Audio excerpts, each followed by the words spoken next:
ABP Ganga, खबर आपकी, जुबान आपकी। ट्रैक्टर रैली को लेकर दिल्ली पुलिस और किसानों के बीच बैठक हो रही है। सिंघू बॉर्डर पर बैठक शुरू हो गई है। किसान नेता ट्रैक्टर ट्रॉली निकालने पर अड़े हैं। पुलिस किसानों को समझाने में जुटी है। कल भी दोनों पक्षों में बातचीत हुई थी। कल की बैठक में 7 किसान नेता थे, बात नहीं बन पाई थी और एक बार फिर से ये बैठक शुरू हो गई है। ट्रैक्टर ट्रॉली की रैली निकालने को लेकर पुलिस और किसानों के बीच बैठक हो रही है। सिंघू बॉर्डर बैठक शुरू हो गई है और किसान नेता ट्रैक्टर ट्रॉली की रैली निकालने पर अड़े हुए हैं। पुलिस किसानों को समझा रही है, लेकिन अभी तक बात नहीं बन पाई है। कल भी दोनों पक्षों के बीच बातचीत हुई थी, लेकिन नतीजा नहीं निकल पाया था। तो 26 जनवरी को ट्रैक्टर रैली निकालने पर किसान अड़े हुए हैं और इसी को लेकर एक बार फिर से सिंघू बॉर्डर पर आज पुलिस अधिकारियों और किसान नेताओं के बीच बैठक हो रही है। किसान नेता किसान ट्रैक्टर रैली, ट्रैक्टर परेड निकालने पर अड़े हुए हैं और इसी को लेकर सिंघू बॉर्डर पर बैठक शुरू हो गई है। पुलिस किसानों को समझाने की कोशिश कर रही है। कल भी दोनों पक्षों में बातचीत हुई थी।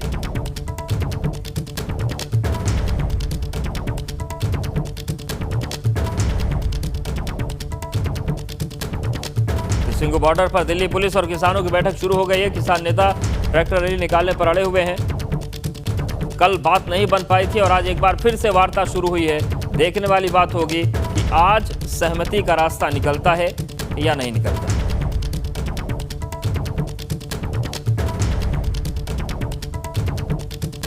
तो सिंघू बॉर्डर पर दिल्ली पुलिस किसानों की बैठक शुरू हो गई है।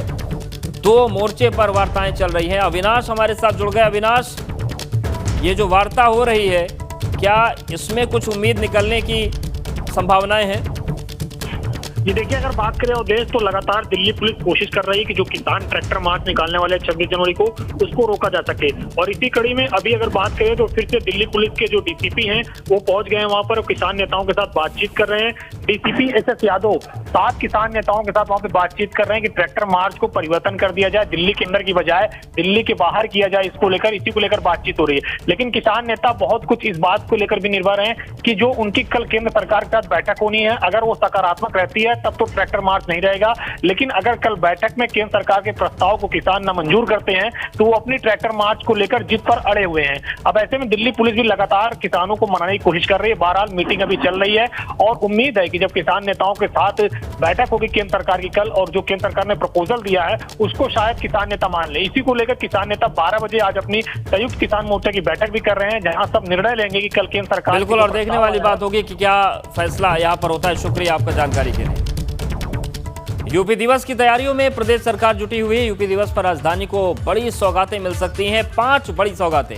हुसैनाबाद के म्यूजिकल फाउंटेन संग वाटर स्क्रीन का लोकार्पण प्रस्तावित है। 3 झीलों के पुनर्विकास और राष्ट्रीय प्रेरणा स्थल का शिलान्यास भी प्रस्तावित है। सीएम योगी प्रोजेक्ट का लोकार्पण और शिलान्यास कर सकते हैं। तो यूपी दिवस पर राजधानी को 5 बड़ी सौगातें मिल सकती हैं। और चलिए सीधे रुक करते हैं मेरठ का, जहां पर बदन सिंह बद्दो का जो बंगला है वो गिराया जा रहा है। सीधे बलराम का रुक करते हैं। बलराम, फिलहाल क्या तस्वीरें हैं वहां पर? बिल्कुल अवधेश, जिस घड़ी का इंतजार बेसब्री से था वो घड़ी आ गई और आप देख सकते हैं मेरे पीछे जो बुलडोजर है वो सीधे अब ध्वस्तीकरण के लिए आगे बढ़ रहा है। ये सीधी तस्वीरें, एक्सक्लूसिव तस्वीरें आप एबीपी गंगा पर देख रहे हैं कि किस तरीके से ये ध्वस्तीकरण की जो कार्रवाई है वो शुरू कर दी गई है। और इस दीवार को हमने पहले आपसे बताया था अवधेश कि इस दीवार को गिराने के बाद जो बुलडोजर है वो अंदर दाखिल होगा और उसके बाद आगे की जो कार्रवाई है वो की जाएगी। तो कुल मिला के आप देख सकते हैं कि अब जो बुलडोजर है वो यहां पर पहुंच गया है और जो ये दीवार है उसको गिराने की शुरुआत की जा रही है। और अधिकारियों ने अब निर्देश दे दिया है कि जो दीवार है उसे गिराई जाए। ये देखिए, बुलडोजर ने दीवार गिरानी शुरू कर दी। ये एक्सक्लूसिव तस्वीरें एबीपी गंगा पर आप देख सकते हैं। सीधे दीवार गिरानी शुरू कर दी गई है और जो बदन सिंह बद्दो है उसके साम्राज्य का जो किला है वो ढहना शुरू हो गया है। और आप देख सकते हैं कि अब इस दीवार को गिराने के बाद जो बुलडोजर है वो आगे दाखिल होगा और उसके बाद कोठी को गिराने का जो सिलसिला है वो शुरू होगा। तो कुल मिला के ये एक्सक्लूसिव तस्वीरें एबीपी गंगा पर आप देख रहे हैं कि किस तरीके से पश्चिमी उत्तर प्रदेश के अपराध माफिया बदन सिंह बद्दो के कोठी पर ध्वस्तीकरण की कार्रवाई शुरू हो गई है और इस घड़ी का इंतजार हर किसी को था।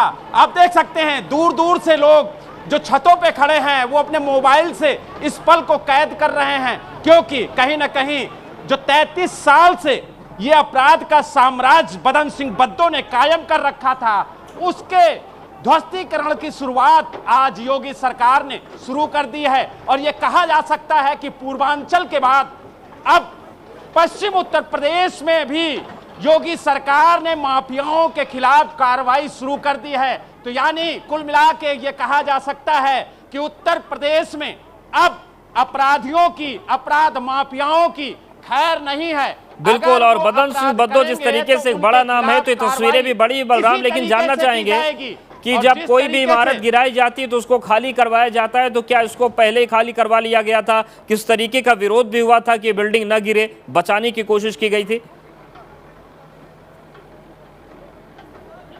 बिल्कुल अवधेश, आपको बता दूं कि इस बिल्डिंग को 2 महीने पहले ही मेरठ पुलिस ने कुर्क किया था। कुर्क कार्रवाई के बाद इस पूरी बिल्डिंग को सील कर दिया गया था। पूरी तरीके से यह बिल्डिंग खाली थी।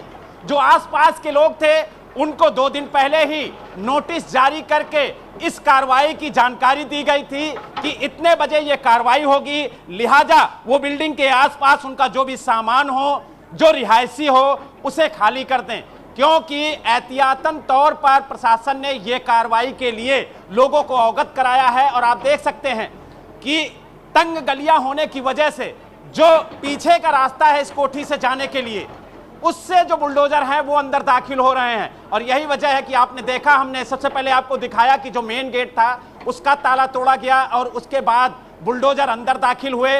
और इस कार्रवाई से पहले भी हमने आपको बताया था कि बद्दो की कोठी तक जाने का सिर्फ यही एक रास्ता है, इसी दीवार को गिरा करके बुलडोजर अंदर दाखिल हो सकते हैं। और वैसा ही मेरठ प्राधिकरण ने किया है। आप देख सकते हैं कि अब उस दीवार को पूरी तरीके से गिरा दिया गया है, उसके मलबे को नीचे खींचा जा रहा है और उसके बाद रास्ता बना करके बुलडोजर आगे बढ़ेगा। तो कुल मिला के ये कहा जा सकता है कि 20 महीने से ज्यादा का वक्त बीत गया बदन सिंह बद्दो की फरारी का, लेकिन अभी तक उसे गिरफ्तार तो नहीं किया जा सका। लेकिन अब उसके खिलाफ कड़ी कार्रवाई जरूर शुरू हो गई है और ये कार्रवाई उन अपराधियों के लिए एक नजीर होगी जो इस तरीके का अपराध उत्तर प्रदेश में कर रहे थे, क्योंकि उन्हें अब पता होगा कि योगी सरकार है और योगी सरकार अपराधियों के खिलाफ किस तरह से। बिल्कुल बलराम, और ये भी जानना चाहते हैं कि जैसा कि आपने बताया कि कुल 3 बुलडोजर लाए जाने की जानकारी है, क्या सारी कार्रवाई ये पिछले दरवाजे से होगी? जो अगला हिस्सा है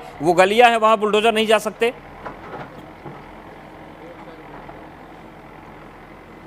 बिल्कुल, देखिए अभी हम आपको ये पहली तस्वीर बुलडोजर की दिखा रहे हैं जो इस दीवार को तोड़ रहा है। उसके पीछे आप देख सकते हैं कि दूसरा बुलडोजर भी जो है वो खड़ा हुआ है, क्योंकि जब तक रास्ता नहीं बनेगा अवधेश तब तक अंदर बुलडोजर कैसे जाएंगे। और यही वजह है कि ये बुलडोजर जो है वो दीवार को गिरा करके रास्ता बना रहा है। उसके बाद बुलडोजर अंदर दाखिल होंगे और जो कोठी है उसके ध्वस्तीकरण की कार्रवाई होगी, क्योंकि यहां पर चारों तरफ आवासीय सेक्टर है और यही वजह है कि चारों तरफ आवासीय कोठी खड़ी हुई हैं, तो उनको कोई नुकसान न पहुंचे, लिहाजा प्रशासन बड़े एहतियात के साथ कार्रवाई कर रहा है। और आप देख सकते हैं कि ये खाली प्लाट पड़ा हुआ है, इसीलिए इधर की दीवार तोड़ करके बदन सिंह बद्दो की कोठी तक पहुंचने का रास्ता निकाला जा रहा है, क्योंकि बताया जाता है कि जो सामने का रास्ता है वो बेहद सकरा है, ये पीछे का उसका हाथा था और इसी के रास्ते। बिल्कुल नजरें बनाए रखिएगा बलराम, आपके पास फिर से आएंगे तो आसपास के लोग ग्राउंड जीरो से एबीपी गंगा की एक्सक्लूसिव तस्वीरें आपके सामने हैं। बदन सिंह बद्दो का इस वक्त आलीशान बंगला गिराया जा रहा है। बलराम हमारे साथ आप बने रहिएगा, नजरें बनाए रखिएगा, फिर से आपके पास आएंगे। तो ये पूरी तस्वीर है। बड़ी खबर लखनऊ से है, जहां पर अजीत हत्याकांड को लेकर बड़ी खबर आ रही है। संदीप सिंह और बाबा की गिरफ्तारी से जुड़ी ये बड़ी खबर है। हत्याकांड के एक और शूटर मुस्तफा की पहचान हो गई है। हरियाणा से लखनऊ आया था शूटर मुस्तफा। इस मामले में प्रेस कॉन्फ्रेंस पुलिस कमिश्नर की हो सकती है। जो अजीत सिंह हत्याकांड मामले में भी ये एक नया अपडेट सामने आया है। तो संदीप सिंह उर्फ बाबा की गिरफ्तारी से जुड़ी बड़ी खबर। हत्याकांड के एक और शूटर मुस्तफा की पहचान हुई है। हरियाणा से लखनऊ आया था शूटर मुस्तफा। मामले में प्रेस कॉन्फ्रेंस पुलिस कमिश्नर कर सकते हैं।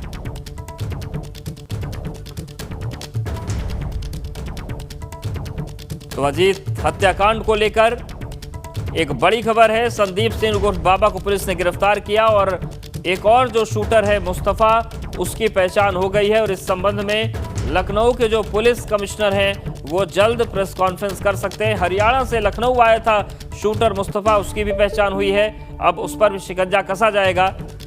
तो अजीत सिंह हत्याकांड से जुड़ी एक बड़ी खबर है। ये नया अपडेट सामने आया है और नया अपडेट ये है कि संदीप सिंह उर्फ बाबा की गिरफ्तारी के बाद एक नए शूटर की पहचान हुई है और ये शूटर मुस्तफा है जो हरियाणा से लखनऊ आया था इस पूरी वारदात को अंजाम देने के लिए। शैलेश हमारे साथ जुड़ गए हैं। शैलेश, क्या जानकारी है?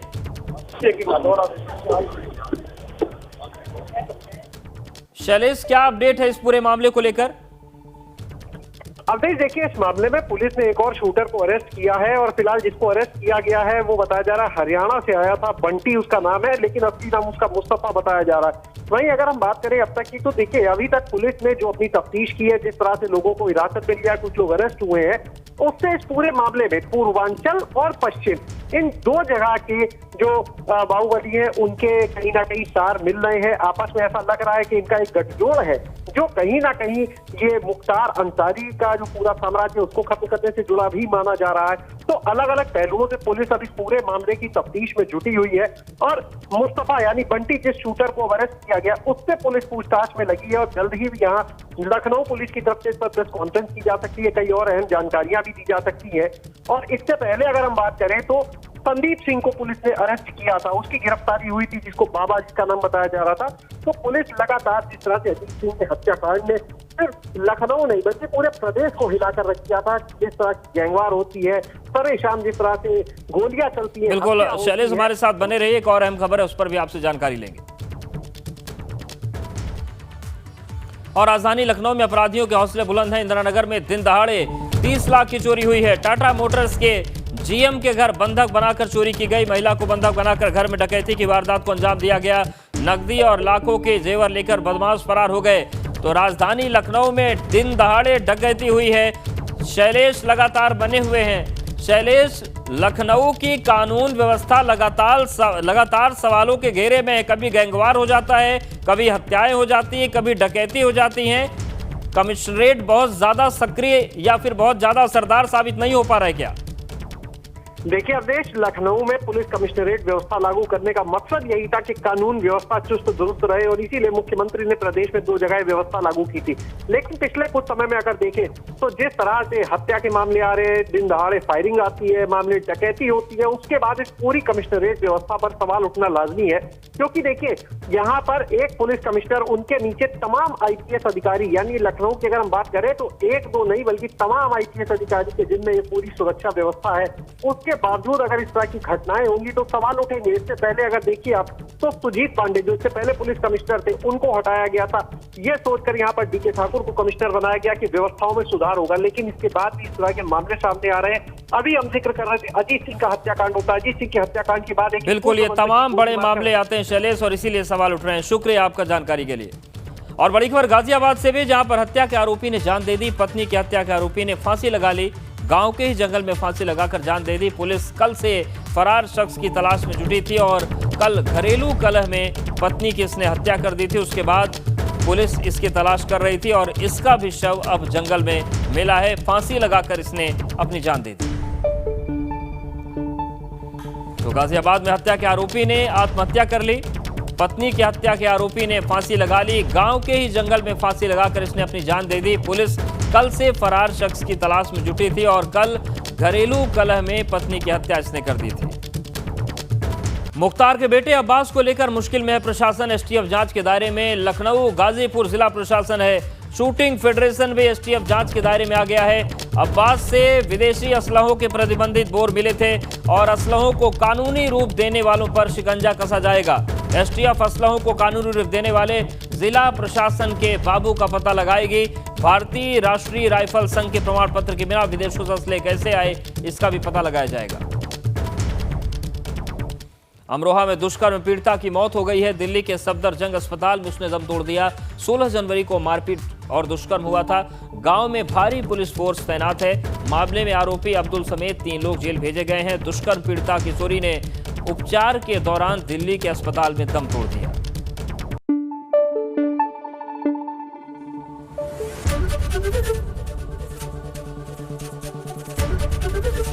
एबीपी गंगा, खबर आपकी, जुबान आपकी।